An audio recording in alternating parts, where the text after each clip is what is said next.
साहित्य academy channel पर आप सभी का स्वागत है। इस चैनल के माध्यम से हम संपूर्ण हिंदी साहित्य से संबंधित टॉपिक वाइज महत्वपूर्ण प्रश्नों को करते हुए अपनी तैयारी को आगे बढ़ा रहे हैं। जिस भी परीक्षा में हिंदी साहित्य से संबंधित प्रश्न पूछे जाते हैं उन सभी के लिए ये क्लास काफ़ी मददगार साबित होगी। तो शुरुआत कर लेते हैं। सबसे पहले आदिकाल के 100 प्रश्नों को हम महत्वपूर्ण प्रश्नों को करेंगे। तो सबसे पहले प्रश्न नंबर 1 देख लेते हैं। पृथ्वीराज रासो को किसने प्रमाणिक माना?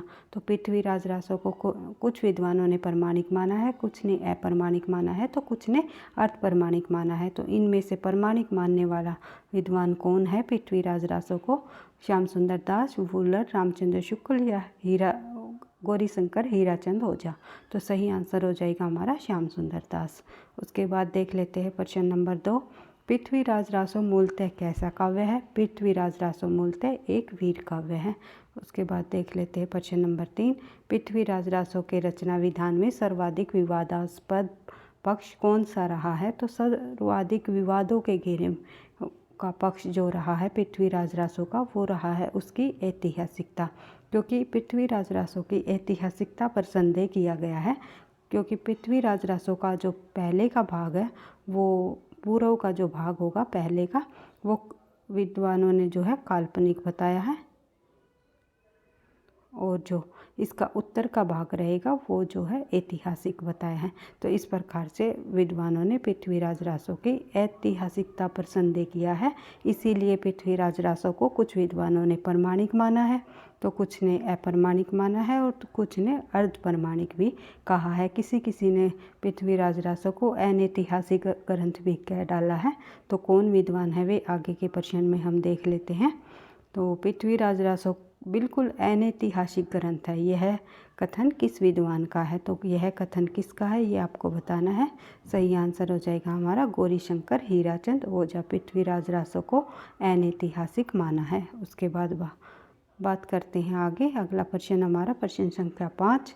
आदिकाल की किस रचना में इतिहास की उपेक्षा की गई है? तो आदिकाल की किस रचना में इतिहास की उपेक्षा की गई है? अभी हमने पढ़ा है पृथ्वीराज रासो। पृथ्वीराज रासो को की ऐतिहासिकता पर जो है संदेह किया गया है, इतिहास की इसमें उपेक्षा की गई है, ये बताया गया है विद्वानों के द्वारा। सही आंसर हो जाएगा हमारा सी। बढ़ते हैं आगे। प्रश्न संख्या 6। पृथ्वीराज रासो में प्रथम विदेशी उद्धारकर्ता के रूप में प्रसिद्ध हुए कौन विदेशी ऐसे रहे जो उद्धारकर्ता के रूप में प्रसिद्ध हुए? पृथ्वीराज रासो के प्रथम विदेशी जो है उद्धारकर्ता के रूप में प्रसिद्ध हुए वे कौन रहे? तो इसका सही आंसर हो जाएगा कर्नल जेम्स टाड। उसके बाद देख लेते हैं प्रश्न संख्या 7। जल्दी जल्दी करेंगे भैया हम, क्योंकि हमने लगभग 100 प्रश्नों को कंप्लीट करना है आज की क्लास में। तो इस तरह जो है हम हर रोज़ टॉपिक वाइज अधिक से अधिक प्रश्नों को करते हुए अपनी तैयारी को आगे बढ़ाएंगे, ताकि आपके जो है प्रश्न उत्तरों के साथ संपूर्ण हिंदी साहित्य के सभी टॉपिक की अच्छे से रिवीजन हो जाए। तो देख लेते हैं प्रश्न नंबर 7 में देख लेते हैं हम। बिसल देव रासो की नायिका का नाम बताइए। तो बिसल देव रासो की नायिका का नाम है राजमती, ये आप सभी को पता है। संयोगिता पृथ्वीराज रासो की नायिका है। हिंदी का सबसे प्राचीन छंद कौन सा है? तो सबसे प्राचीन छंद है हिंदी का दोहा। ऐसे रासो ग्रंथ के रचनाकार का नाम बताइए जिसकी रचना अजमेर के शासक से संबंधित थी। तो ऐसा रासो ग्रंथ कौन है जिसका रचना जो है अजमेर के शासक से संबंधित थी? वह है दलपति विजय। दलपति विजय की जो खुमान रासो रचना है वो अजमेर के शासक से संबंधित मानी जाती है। बढ़ते हैं आगे। प्रश्न संख्या 10। आचार्य रामचंद्र शुक्ल ने आदिकालीन कीर्तियों पर विचार करते हुए कितने ग्रंथों को प्रमाणिक माना है? तो रामचंद्र शुक्ल ने आदिकालीन कीर्तियों पर विचार करते हुए कुल 12 ग्रंथों को ही प्रमाणिक माना है। बढ़ते हैं आगे। अगला प्रश्न है प्रश्न संख्या 11। हिंदी साहित्य के इतिहास में दोहरे नामकरण की प्रवृत्ति किसने दी? तो हिंदी साहित्य के इतिहास में दोहरे नामकरण की प्रवृत्ति देने वाले जो है रामचंद्र शुक्ल रहे। उन्होंने जो है हिंदी साहित्य के इतिहास को, जैसे कि आदिकाल को इन्होंने क्या नाम दिया है? वीर गाथा काल। तो आदिकाल को इन्होंने वीर गाथा काल है भाई, वीर काल दिया विश्वनाथ ने, और वीर गाथा काल कहा आदिकाल को रामचंद्र शुक्ल जी ने।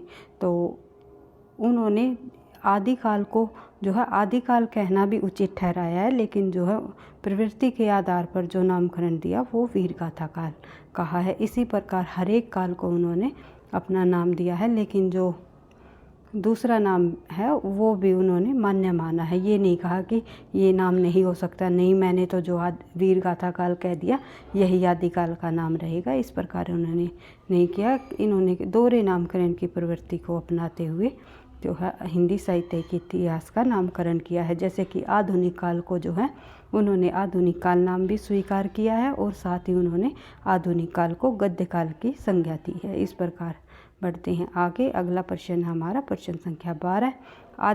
आदिकाल को आविर्भाव काल कहने वाले विद्वान कौन है? तो डॉक्टर राकेश और शैलेश चेती दोनों के विद्वानों ने आदिकाल को जो है आविर्भाव काल नाम दिया है। उसके बाद देख लेते हैं आदिकाल को उद्भव काल किसने कहा है? आदिकाल को उद्भव काल कहने वाले विद्वान है वासुदेव सिंह। वासुदेव ने आदिकाल को उद्भव काल नाम दिया है। आदिकाल को आधार काल नाम किसने दिया है? आदिकाल को आधार काल नाम दिया है मोहन अवस्थी जी ने। उसके बाद देख लेते हैं प्रश्न संख्या 15।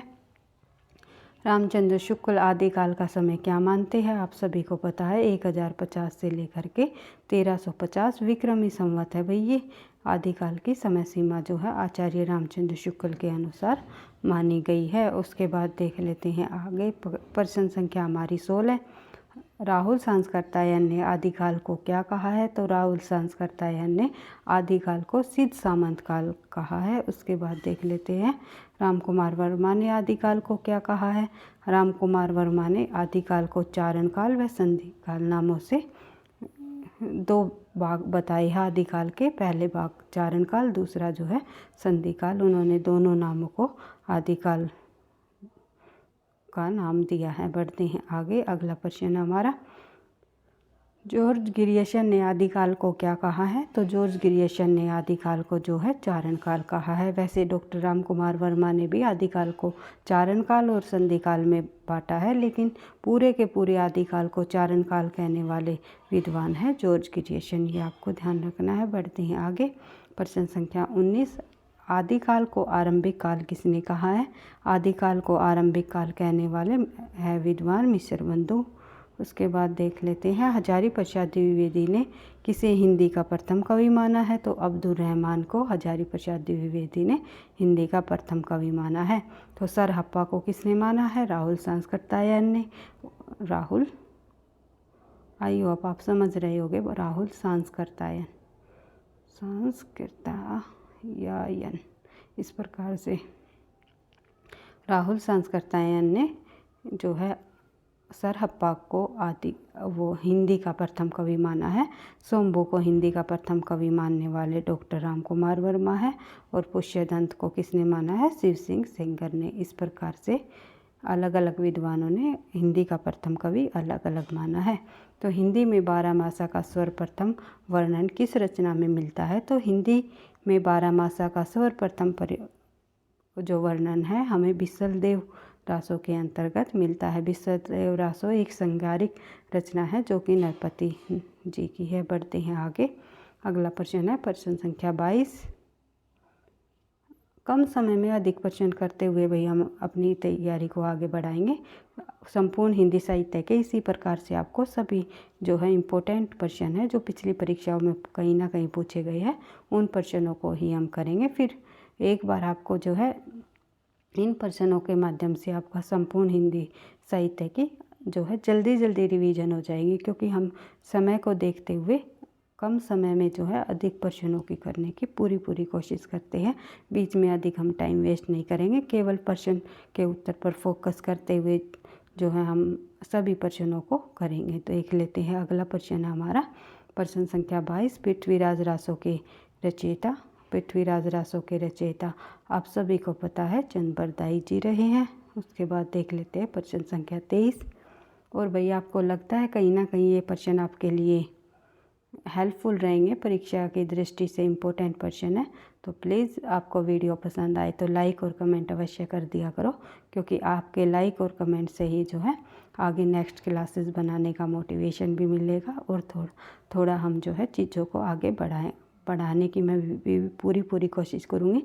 मुझे लाइक और कमेंट से ही ये समझ आएगा कि बच्चों को वीडियोस कैसी लग रही है, प्रश्न जो है क्वेश्चन मेरे द्वारा बनाए गए पसंद आ रही है या नहीं पसंद आ रहे। तो एक बुक से ये प्रश्नों को नहीं लिया है, कई बुकों का संग्रह के ये प्रश्न आपके सामने मैं प्रस्तुत कर रही हूँ। तो काफ़ी मेहनत लगती है, तो इसीलिए लाइक करना आपका भी थोड़ा सा जिम्मेवारी बन जाती है, एक अटेंडेंस के तौर पर लाइक कर देना।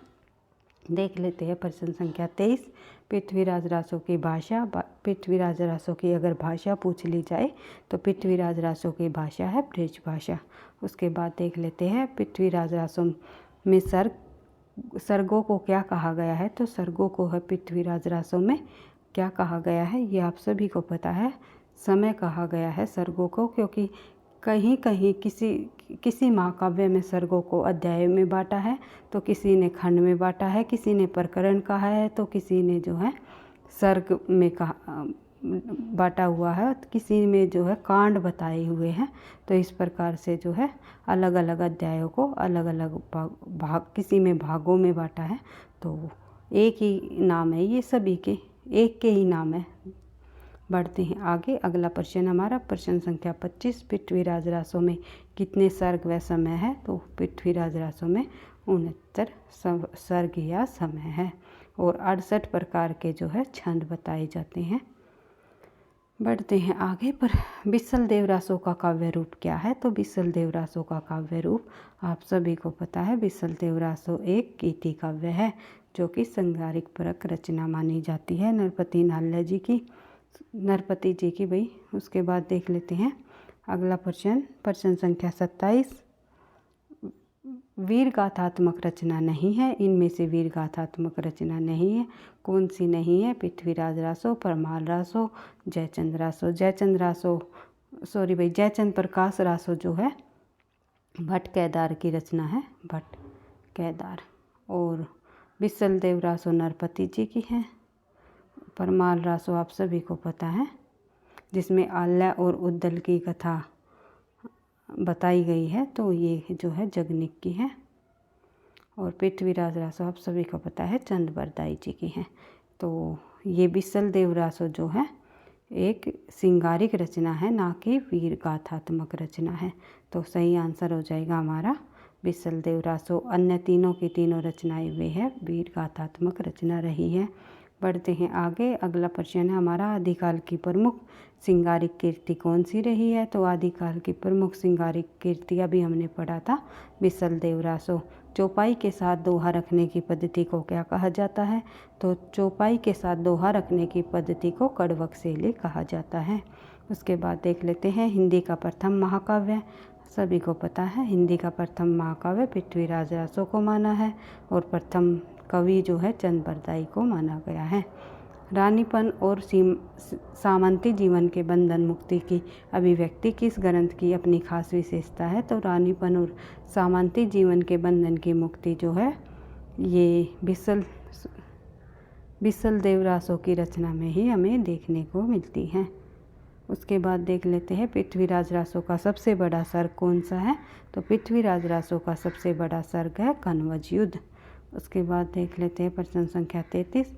चंद बरदाई को पृथ्वीराज रासो का समकालीन किसने कहा। चंद बरदाई को जो पृथ्वीराज रासो का जो समकालीन कहने वाले विद्वान रहे वे रहे गारसा दातासी। गारसा दातासी ने हिंदी का सबसे पहले इतिहास लेखन का सूत्रपात किया था। उन्होंने द इस्तवार the literature and the Hindustan नाम से हिंदी साहित्य का इतिहास ग्रंथ लिखा।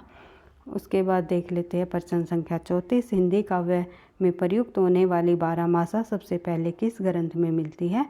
तो सबसे पहले बारहमासा प्रयोग होने वाली जो है हिंदी के ग्रंथ में मिलती है बिसल देव रासो में। बिसल देव रासो में बारहमासा का भी सबसे जो है पहले प्रयोग किया गया। उसके बाद देख लेते हैं अगला प्रश्न हमारा पृथ्वीराज रासो की नायिका। पृथ्वीराज रासो की नायिका संयोगिता, बिसल देव रासो की नायिका राजमती। बढ़ते हैं आगे। अगला प्रश्न है, एक सेकंड भाई। आदिकाल को आविर्भाव काल किसने कहा। तो आदिकाल काल को आविर्भाव, ये प्रश्न हमारा रिपीट हो गया भाई, आप सभी को पता है। उपयुक्त दोनों जो डॉक्टर राकेश और शैलेश जैदी ने कहा। आदिकाल को उद्भव काल कहने वाले जो विद्वान हैं वे रहे हैं वासुदेव सिंह। आदिकाल को आधार काल कहने वाले विद्वान हैं मोहन अवस्थी। आदिकाल को जय काव्य या जय काल कहने वाले विद्वान कौन रहे, ये रिपीट नहीं हुआ भाई, ये आंसर हो जाएगा हमारा इसका। जय काल या जय काव्य किसने कहा आदिकाल को, वे विद्वान रहे हैं रमाशंकर शुक्ल जी। 1-2% ऐसे होते हैं भाई रिपीट हो जाते हैं, कोई बात नहीं, रिवीजन के साथ जो है आपके जो प्रश्न जो अधिक जल्दी भी याद हो जाते हैं, और जो है बार बार अगर रिवीजन की हो जाएगी प्रश्नों को तो आप जो परीक्षा में कंफ्यूज नहीं होगे इस प्रश्न का क्या आंसर है। तो निरंतर अभ्यास जो है के साथ रिवीजन अगर आप करते चलोगे तो अवश्य ही सफलता मिलेगी। देख लेते हैं आदिकाल को वीर काल कहने वाले विद्वान कौन है। तो आदिकाल को वीर काल किसने कहा, वीर गाथा काल कहने वाले रामचंद्र शुक्ल है, लेकिन वीर काल कहा विश्वनाथ प्रसाद मिश्र ने। आदिकाल को संक्रमण काल किसने कहा, संक्रमण काल कहा राम खेलावन पांडे ने। 12 बरस ले कुकर जिए अरु 16 लो जिए सियार, ये जो पंक्ति है ये किस लेखक द्वारा लिखी गई है, किस रचना में है।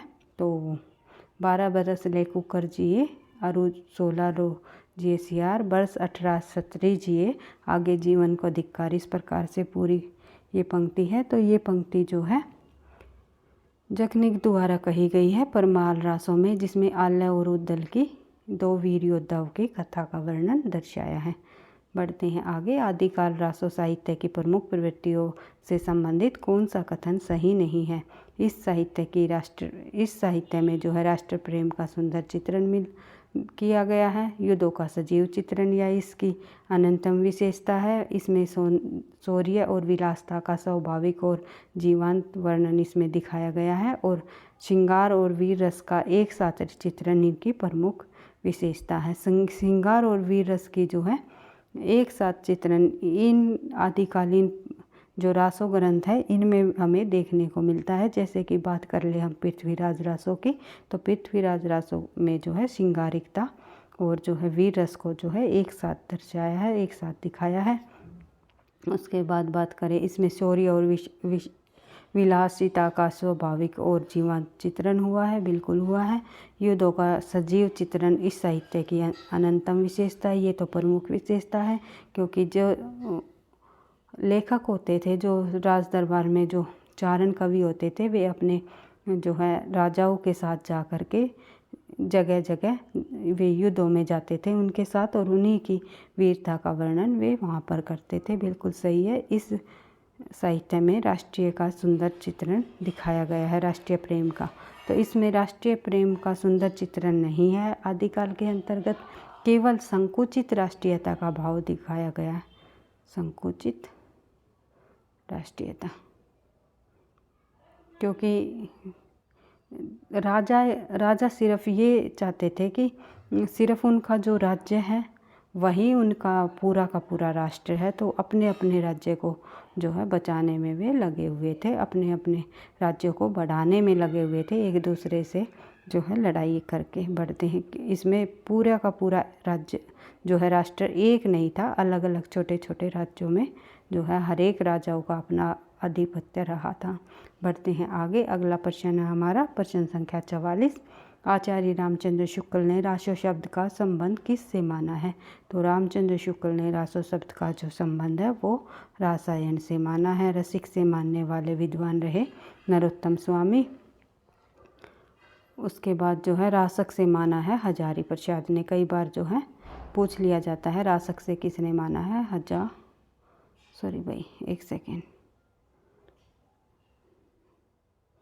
हजारी प्रसाद द्विवेदी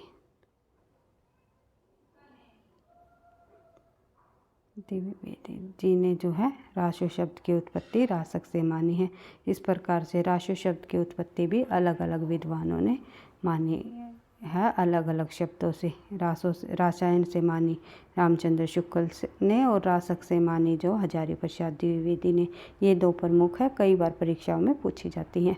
तो हजारी प्रसाद द्विवेदी किसे हिंदी का प्रथम कवि मानते हैं, तो ये हमने देख ही लिया था। अब्दुल रहमान को हजारी प्रसाद द्विवेदी हिंदी का प्रथम कवि मानते हैं। सरहप्पा को राहुल संस्कृतायन ने, स्वयंभू को राम कुमार वर्मा ने, पुष्यदंत को जो माना है वो शिव सिंह सेंगर ने माना। और शिव सिंह सेंगर को किसने माना है प्रथम कवि, वो माना है गणपति चंद्रगुप्त ने।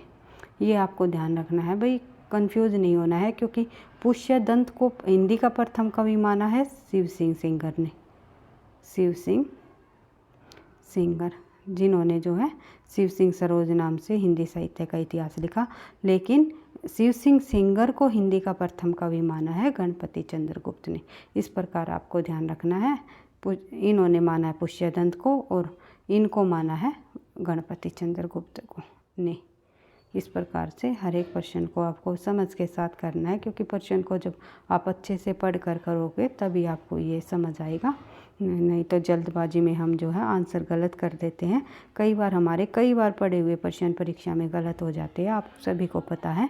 इसलिए प्रश्नों को ध्यान से समझते हुए, देखते हुए, पढ़ते हुए आपको प्रश्नों का उत्तर देना है। तो देख लेते हैं प्रश्न संख्या 46। हिंदी में बारहमासा का सर्वप्रथम वर्णन किस रचना में मिलता है, तो हिंदी में बारहमासा का सर्वप्रथम पर जो वर्णन है हमें किस रचना में देखने को मिलता है, वो मिलता है बिसल देव रासों में। पृथ्वीराज रासों के रचयिता चंद बरदाई। पृथ्वीराज रासों की भाषा वो रही है ब्रज। पृथ्वीराज रासों में सर्गों को क्या कहा गया है, समय कहा गया है। पृथ्वीराज रासों में कितने सर्ग हैं, 69 सर्ग है। बिसल देव रासों का काव्य रूप क्या है, तो बिसल देव रासों का काव्य रूप गीति काव्य है। वीर गाथात्मक रचना इनमें से कौन सी नहीं है, तो अभी हमने पढ़ा था जो श्रृंगारिक रचना है बिसल देव रासों। आदिकाल की प्रमुख श्रृंगारिक कीर्ति कौन सी रही है, तो आदिकाल की प्रमुख श्रृंगारिक कीर्ति बिसल देव रासों रही है। एक सेकंड भाई। चौपाई के साथ दोहा रखने की पद्धति को कड़वक कहा गया है। पृथ्वी हिंदी का प्रथम महाकाव्य है पृथ्वीराज रासों। काफ़ी सारे वही प्रश्न रिपीट हो गए, इसके लिए मैं माफ़ी चाहूँगी। तो कोई बात नहीं, जल्दी जितने अधिक हमारी रिवीजन होती है उतना ही अधिक हमारे प्रश्न वो है। आगे से जो प्रश्नों को मैं थोड़ा सा ध्यान से करूँगी, क्योंकि ये मैंने जो है शायद 2 बार जो है टाइप कर दिए। एक PDF बनाई हुई थी जिसमें मैंने जब वो प्रश्नों को मिलाया तो 2 PDF को में अलग अलग प्रश्न थे, तो उसमें से लिए तो मैंने ध्यान नहीं किया कौन कौन से प्रश्न इसमें शामिल है। तो देख लेते हैं। रानीपन और सामंती जीवन से बंधन मुक्ति अभिव्यक्ति किस ग्रंथ में की खास बात है, वो रही है बिसल देव रासों। जो प्रश्न आपके रिपीट हो गए वो आप जल्दी से आंसर अपने मन में सोच लिया करो। जल्दी जल्दी जो रिपीटेड प्रश्न है उनको मैं थोड़ा सा जल्दी कराने की कोशिश कर रही हूँ, तो आपका टाइम भी वेस्ट नहीं होगा और साथ साथ प्रश्नों की रिवीजन भी होती चली जाएगी। तो पृथ्वीराज रासों का सबसे बड़ा सर्ग अभी हमने पढ़ा था कनवज युद्ध। चंद बरदाई को पृथ्वी का समकालीन कहने वाले कार सदातासी। हिंदी काव्यों में प्रयुक्त होने वाला बारहमासा सबसे पहले किस ग्रंथ में मिलता है, तो बिसल देव रासों के अंतर्गत। पृथ्वीराज रासों की नायिका वो है संयोगिता। उसके बाद पृथ्वीराज रासों को प्रमाणिक मानने वाले विद्वान कौन रहे हैं, तो पृथ्वीराज रासों को प्रमाणिक किसने माना, श्याम सुंदर दास ने। प्रमाणिक मानने वाले विद्वान रहे हैं श्याम सुंदर दास, सुनीति कुमार चटर्जी और मुनि जिन विजय। इन 3 विद्वानों ने पृथ्वीराज रासों को प्रमाणिक माना है। पृथ्वीराज रासों मूलतः कैसा काव्य है, पृथ्वीराज रासों एक वीर काव्य है। पृथ्वीराज रासों की रचना विधान में सर्वाधिक विवाद पक्ष आपको पता ही है ऐतिहासिकता। पृथ्वीराज रासों बिल्कुल अनैतिहासिक ग्रंथ है, वो है हीराचंद ओझा जी का। आदिकाल की किस रचना में इतिहास की उपेक्षा की गई है, पृथ्वीराज रासों के अंतर्गत। पृथ्वीराज रासों की प्रथम विदेशी उद्धारकर्ता के रूप में प्रसिद्ध हुए हैं colonel James Tod. Prithviraj Raso की बिसल देव रासों की नायिका का नाम बताइए, तो राजमती जो है बिसल। उसके बाद देख लेते हैं हिंदी का प्राचीन छंद दोहा ऐसे ग्रंथों का रचना का नाम बताइए जिसमें अजमेर के शासक से संबंधित है। दलपति विजय जो कि खुमान रसो रचना है। आचार्य रामचंद्र शुक्ल ने आदिकालीन कीर्तियों पर विचार करते हुए कितने ग्रंथों को प्रमाणिक माना है? तो 12 ग्रंथों को। हिंदी साहित्य के इतिहास के दोहरे नामकरण की प्रवृत्ति रामचंद्र शुक्ल ने अपनाई। उसके बाद विद्यापति ने अपनी किस रचना की भाषा को जो है अवहट कहा है? विद्यापति ने अपनी जो है कीर्तिलता की भाषा को अवहट बताया है। उसके बाद बात करें आगे। सॉरी भाई, यहाँ पर एक थोड़ा सा टाइपिंग मिस्टेक है, यहाँ पे आएगा पदावली, क्योंकि पदावली जो रचना है इनकी मैथिली भाषा रहेगी। ये कीर्तिलता और कीर्तिपता का दोनों रचनाएं जो है अवहट भाषा में लिखी गई है। बढ़ते हैं आगे। कवि शेखर और अभिनव जयदेव के नाम से किस को जाना जाता है? कवि शेखर और अभिनव जयदेव के नाम से जाना जाता है विद्यापति जी को। विद्यापति पदावली का संपादन किसने किया? तो विद्यापति पदावली का जो संपादन करने वाले विद्वान रहे हैं वे रहे हैं रामवृक्ष बेनीपुरी। देसिल बहाना सब जन मिठा ते तेसन जप अब हट्टा, जो ये पंक्तियाँ है ये विद्यापति जी की रही है कि देसी जो भाषा है वो अच्छी लगती है। बढ़ते हैं आगे। मैथिल कोकिल को किस नाम से जाना जाता है? तो मैथिल कोकिल किस कवि को जाना जाता है मैथिल कोकिल नाम से? वो जाना जाता है विद्यापति को। विद्यापति पदावली में किस रस की प्रधानता है? आप सभी को पता है विद्यापति जो उनकी पदावली है उसमें श्रृंगार रस की प्रधानता रही है, जिसमें राधा कृष्ण की श्रृंगारिकता और रासलीलाओं का वर्णन इसमें किया है। गीत जयदेव के गीत गोविंद से इन्होंने ये रचना ली है। बढ़ते हैं आगे। अगला जो प्रश्न है उसके बाद देख लेते हैं विद्यापति किस मत के अनुयायी थे? विद्यापति जो है एक तरह से शैव रहे हैं। तो विद्यापति वैष्णव नहीं थे, शैव थे। ये कई बार परीक्षा में पूछा जाता है। तोताए हिंद किससे कहा जाता है? तोताए हिंद अमीर खुसरो को कहा जाता है। अमीर खुसरो को अवधि का प्रथम कवि किसने माना? तो अमीर खुसरो को हिंद जो है अवधि का प्रथम कवि मानने वाले विद्वान रहे राम कुमार वर्मा। उसके बाद देख लेते हैं अगला प्रश्न। अमीर खुसरो का असली नाम क्या है? तो अमीर खुसरो का असली नाम जो है अब्दुल हसन रहा। हिंदी भाषा फारसी से कम नहीं सिवाय अरबी के। जिस प्रकार अरबी अपनी बोली में दूसरी भाषा को नहीं मिलने देती, उसी तरह हिंदी में भी मिलावट का स्थान नहीं है। तो ये जो कथन कहा है अमीर खुसरो ने कहा है। कई बार परीक्षा में इसका प्रश्न भी बनाकर पूछ लिया जाता है कि हिंदी में मिलावट नहीं खपती। तो ये जो कथन ये किसके द्वारा माना गया है, यह किसने कहा है? तो अमीर खुसरो ने। बढ़ते हैं आगे। बड़ी कठिन है डगर पनघट की। तो ये जो पंक्तियाँ हैं ये पंक्ति भी जो है अमीर खुसरो द्वारा लिखी गई है। उसके बाद काहे को बिहाए परदेस सुन बाबुल मोरे, ये पंक्ति भी अमीर खुसरो जी की है। बढ़ते हैं आगे। अगला प्रश्न है हमारा खालिक बारी किसकी रचना है? खालिक बारी जो रचना है वो अमीर खुसरो जी की है, जिसमें जो है खालिक बारी इनका जो है एक शब्दकोश माना गया है फारसी भाषा का। बढ़ते हैं आगे। कबीर को अपेक्षा खुसरो का ध्यान बोलचाल की भाषा की ओर अधिक था, किसने कहा? ये जो कथन किसका है? कबीर की अपेक्षा जो है खुसरो का ध्यान बोलचाल की भाषा की ओर अधिक था, ये बात कही है आचार्य रामचंद्र शुक्ल जी ने। क्योंकि आचार्य रामचंद्र शुक्ल ने कबीरदास की जो है अपने ही हिंदी साहित्य इतिहास लेखन परंपरा के अंतर्गत उपेक्षा की है। उसमें कबीरदास जी को इतना महत्व नहीं दिया जितना कि हजारी प्रसाद द्विवेदी जी ने दिया है। तो कबीर के संबंध में इन्होंने कहा है कि कबीर की अपेक्षा खुसरो का ध्यान बोलचाल की ओर जो है भाषा की ओर अधिक था। बढ़ते हैं आगे। खुसरो की रचना खालिक बारी वस्तुतः खुसरो की रचना खालिक बारी वस्तुतः एक फारसी हिंदी शब्दकोश माना गया है। खुसरो ने किस अलंकार का प्रयोग करके अपनी मुकरियों और पहेलियों में चमत्कार उत्पन्न किया है? तो खुसरो ने किस अलंकार का प्रयोग किया है अपनी पहेलियों और मुकरियों के अंतर्गत? वो किया है अपहुति अलंकार का। आदिकाल में खड़ी बोली का प्रयोग कवि किसने किया? तो आदिकाल में जो खड़ी बोली का प्रयोग करने वाले कवि अमीर खुसरो है। हिंदी का वास्तविक प्रथम महाकवि चंद बरदाई को कहा जाता है। यह कथन किसका है? तो हिंदी का जो वास्तविक महाकवि चंद बरदाई को कहा जाता है। यह कथन कहने वाले विद्वान है मिश्र बंधु। उसके बाद किस रासो ग्रंथ का संबंध विग्रह राज चतुर से है? तो विग्रह राज चतुर से किस रासो ग्रंथ का संबंध है? वो रहा है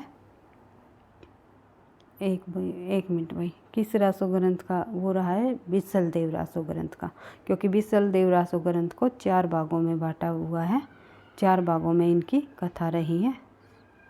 सॉरी भाई, बिसल देव का जो राजमती से विवाह और उसका फिर उसके राजमती के कटु वचनों को, बिसल देव का राजमती से विवाह, फिर राजमती के कटु वचनों को सुन करके बिसल देव का रुष्ट होकर जो है उड़ीसा का चले जाना, फिर उड़ीसा से बिसल देव का वापस आना और राजमती को जो है फिर उड़ीसा चले जाना और जो है फिर राजमती का विरह में जो है बिसल देव के प्रति विरह में बुरा हाल होना या उनकी विरह वेदना दर्शाई गई है। और फिर राजमती बिसल देव का उड़ीसा से चौथे खंड में वापस आना और जो है जो राजमती को जो उसके पिता अपने साथ ले गए थे, तो जो बिसल देव जो है उसको वहाँ पर फिर उसके पिता के पास से वापस ले आते हैं अपने राज्य में। तो इस प्रकार से बिसल देव रासो की कथा और राजमती के विवाह से लेकर के उसका उड़ीसा चले जाना, विरह वेदना और उसको वापस ले आना, सभी कथाओं को 4 खंडों में बांटा है। और बिसल देव रासो जो है, बिसल देव जो है वो विग्रह चतुर्थ के नाम से जाने जाते हैं और बिसल देव तृतीय रहे हैं। ये बिसल देव तृतीय, अगर ये पूछ लिया जाए तो किस बिसल देव की कथा है, तो प्रथम बिसल देव प्रथम, बिसल देव द्वितीय या बिसल देव तृतीय। तो ये बिसल देव तृतीय रही है, तीसरे नंबर के, ये आपको ध्यान रखना है। बढ़ते हैं आगे। अगला प्रश्न है हिंदी का प्रथम महाकाव्य कौन सा है? तो हिंदी का प्रथम महाकाव्य अभी हमने पढ़ा था बिसल देव रासो। डॉक्टर नरोत्तम स्वामी रासो शब्द की उत्पत्ति किस शब्द से मानते हैं? नरोत्तम स्वामी ने रासो शब्द की उत्पत्ति जो मानी है वो रसिक से मानी है। मैंने बताया था रासायन से मानने वाले रामचंद्र शुक्ल, रसिक से मानने वाले नरोत्तम स्वामी, रास से मानने वाले हजारी प्रसाद द्विवेदी। उसके बाद देख लेते हैं बिसल देव रासो में राजा बिसल देव के साथ किस विवाह, वियोग व पुनर्मिलन की कथा है? वो है राजमती के विवाह, वियोग व पुनर्मिलन की कथा को दर्शाया है। प्रश्न संख्या 95 95 निम्नलिखित में से कौन सी रचना अर्ध प्रमाणिक है? तो अर्ध प्रमाणिक मानी जाती है पृथ्वीराज रासो। और किसने माना? हजारी प्रसाद ने। पृथ्वीराज रासो को अर्ध प्रमाणिक मानने वाले रहे हैं हजारी प्रसाद द्विवेदी, सुनीति कुमार चटर्जी और मुनि जन्मेजय। उसके बाद देख लेते हैं अगला प्रश्न। उक्ति धर्म विशालकाय राजनीति नवरस खट भाषा कुरान च कुराणम कथितम मया। जो ये पंक्ति है ये किस लेखक द्वारा कही गई है? तो ये जो पंक्तियाँ हैं ये चंद बरदाई कवि द्वारा कही गई है। पृथ्वीराज रासो की ही पंक्ति है ये। बढ़ते हैं आगे। अगला जो हमारा प्रश्न है, नारी निंदा किस संप्रदाय में मिलती है? ये प्रश्न आ गया हमारा भक्ति काल का। नहीं भाई, नारी निंदा हमें जो है नाथ संप्रदाय में मिलती है। नहीं, आदिकाल का ही है भाई ये। मैंने सोचा ये सूफी संप्रदाय में नहीं है। सिद्ध और नाथ जो है हमें, जो सिद्ध संप्रदाय, जो नाथ संप्रदाय, जैन संप्रदाय, ये सभी हमें आदिकाल के अंतर्गत पढ़ने को मिलते हैं। रासो साहित्य, जैन साहित्य, नाथ साहित्य और जो है रास साहित्य, जैन साहित्य, सिद्ध साहित्य, नाथ साहित्य और रासो साहित्य, साथ ही लौकिक साहित्य, ये सभी के सभी साहित्य हमें आदिकाल के अंतर्गत ही पढ़ने को मिलते हैं। तो नाथ साहित्य के अंतर्गत जो है नारी निंदा संप्रदाय में हमें देखने को मिलती है। बढ़ते हैं आगे। प्रश्न संख्या 98 अवधूत मत किसका पर्यायवाची शब्द है? तो अवधूत मत जो है किसका पर्यायवाची शब्द बताया है, ये आपको बताना है। तो नाथ संप्रदाय का पर्यायवाची शब्द है अवधूत। किसका बेटा किसकी बहू, आप सवरात मिलाया सहु पंक्तियों के रचयिता कौन है? तो इन पंक्तियों के रचयिता रहे हैं सरहप्पा, ये आपको ध्यान रखना है। गोरखनाथ अपने युग के महान धर्म के नेता थे, उनकी संगठन शक्ति अपूर्व थी, उनका व्यक्तित्व समर्थ धर्मगुरु का व्यक्तित्व था। यह कथन किस विद्वान का है? तो यह कथन जो है गोरखनाथ के संबंध में जो है किस विद्वान का कहा गया है? तो हजारी प्रसाद द्विवेदी जी द्वारा कहा गया है। इस प्रकार से जो है आगे के प्रश्नों को हम कल की क्लास में कंप्लीट करेंगे। भाई लगभग 150 प्रश्नों को हमने इस पीडीएफ के अंतर्गत रखा है। कुछ प्रश्न आपके पहले जो है पहले की पीडीएफ 100 प्रश्नों तक रिपीट हो गई है, लेकिन अब बाद के प्रश्न आपको रिपीटेशन के नहीं मिलेंगे शायद मेरे हिसाब से तो। और मैं थोड़ा सा भैया चेक कर लूँगी, 1-2 ही प्रश्न मिलेंगे रिपीट के, नहीं तो सभी आपको प्रश्न ये नए प्रश्न ही मिलेंगे। तो कल की क्लास में हम 50 प्रश्नों को और कर लेते हैं, तो लगभग ये है 100 प्लस प्रश्न हम जो आदिकाल से संबंधित कंप्लीट कर लेंगे। और जितने भी मुख्य प्रश्न रहेंगे वे भी हम जो है साथ साथ जो मिक्स प्रश्नों की हमारी सीरीज़ चली हुई है उस सीरीज़ को भी हम चलाते हुए अपनी तैयारी को आगे बढ़ाएंगे। साथ ही वस्तुनिष्ठ के जो 1 लाइनर प्रश्न है उनको जो संपूर्ण हिंदी साहित्य से संबंधित भी टॉप 20 प्रश्नों और जो है 1 लाइनर प्रश्नों की सीरीज़ को भी हम बीच बीच में आगे बढ़ाते रहेंगे। इसी प्रकार से जो हिंदी विषय से संबंधित जो बच्चे तैयारी कर रहे हैं, चाहे किसी भी परीक्षा की कर रहे हो, तो उन सभी के लिए ये क्लास हमारी जो है काफ़ी मददगार साबित होगी। तो वीडियो पसंद आई तो आप लाइक करना, दोस्तों के साथ शेयर करना, चैनल पर पहली बार हो तो सब्सक्राइब कर लेना। और हम कम समय में अधिक कंटेंट प्रोवाइड करने की पूरी कोशिश करेंगे। बीच बीच में हम बिल्कुल भी टाइम वेस्ट नहीं करेंगे और जो है अधिक से अधिक प्रश्नों को करते हुए जो आप लोगों के सामने मैं प्रस्तुत करूँगी अधिक से अधिक प्रश्न। और मुझे भी आपके साथ की ज़रूरत है। और आप तो वीडियो को एक बार मैं फिर से कहना चाहती हूँ, प्लीज़ लाइक कर दिया करो, क्योंकि आपके लाइक से और कमेंट से ही नेक्स्ट क्लास बनाने का मोटिवेशन मिलता है। थैंक यू, धन्यवाद।